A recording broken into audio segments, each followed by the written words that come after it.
اس لیے بات تو ان کی جو ہے بڑی جو ہے موسیقی خیز ہے ان اسکالر صاحب کی کہ حور ایک صفت ہے، مستقل کوئی مخلوق نہیں ہے جی، اور یہ دنیا کی بیویاں جو بنا سجا کے خوبصورت گوریاں کر کے آگے دے دی جائیں گی ہمیں. تو اللہ تو یہ کہہ رہے ہیں کہ ایسی نعمتیں وہاں تیار کی گئی ہیں کہ جس کو کسی آنکھ نے دیکھی نہیں ہے. تو اگر وہی نعمتیں جو دنیا کی ہیں وہی موڈیفائڈ کر کے وہاں دی جا رہی ہیں تو اللہ کا یہ کہنا تو غلط ہو گیا. وہ تو ہم نے دیکھی ہیں، چکھی ہیں. جو بیویاں مل رہی ہیں وہ بیویوں کے ساتھ تو دنیا میں وقت گزارا ہے تو وہ پھر مالا عین رات کیسی ہو گئی، والا حضور سمیت کیسی ہوگی، والا خطرہ علی قلب بشر کیسی ہو گئی. یا تو آپ یہ بھی کہتے ہیں کہ پھل بھی وہی ہوں گے جو یہاں کے ہیں، وہی وہاں پہ مزید لذیذ کر کے دے دیے جائیں گے. پھر آپ کہتے ہیں یہ کھانے پینے اور جو وہ قورمے بریانیاں یہی ہوں گی جو وہاں لذیذ کر کے دے دی جائیں گی. جیسے آپ حوریں عین کے بارے میں کہہ، اللہ نے کہا جزام بما کانوا یعملون. یہ حوریں گوری آنکھوں والی ہیں اور موتیوں کی طرح غلاف میں لپٹی والی کیا ہیں؟ جزام بما کانوا یعملون. یہ جزا، انعام اور بدلہ ہے ان کے عمل کا. اور آپ یہ بات جانتے ہیں کہ جزا عمل سے الگ ہوتی ہے، اور ہماری دنیا کی بیویاں تو ہمارے عمل کا حصہ ہے. دنیا کا وہ عمل کا حصہ ہے، اس کو جزا کیسے بنا سکتے ہیں آپ؟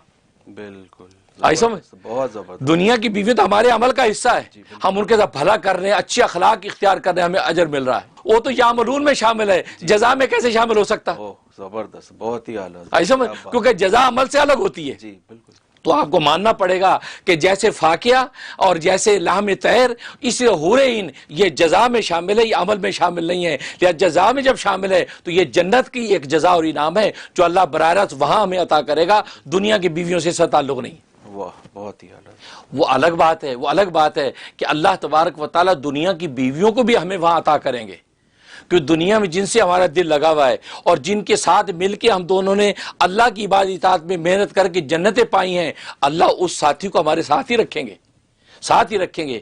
اور بلکہ اس ساتھی کے بارے میں آتا ہے اس کو جنت کی حوروں سے زیادہ حسن و جمال عطا کریں گے.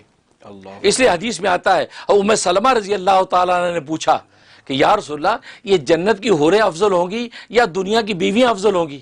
دیکھو یہ سوال بتا رہا ہے کہ اس کا دونوں الگ مخلوقات ہیں. سوال بتا رہا الگ مخلوق ہیں. تو نبی نے فرمایا کہ نہیں، دنیا کی بیویاں جنت کی حوروں سے افضل ہوں گی. میں کہا اچھا یہ کیوں؟ وہ تو اللہ نے وہاں بنائی ہے مشک و عنبر سے، وہ افضل نہیں ہے، یہ دنیا کی عورتیں افضل کیوں؟ آپ فرمایا اس لیے کہ دنیا کی عورتیں عبادتیں کرتی ہیں، نمازیں پڑھتی ہیں، روزے رکھتی ہیں، ان کو جو عبادات کا جو ایک نور اور اللہ کا تعلق ہے ان کو ملا ہوا نہیں ہے. وہاں جنتوں میں تو عبادتیں نہیں ہیں، لہذا ان عبادتوں کی وجہ سے اللہ تبارک و تعالیٰ ان کو ان کے اوپر حاوی رکھیں گے. سبحان اللہ.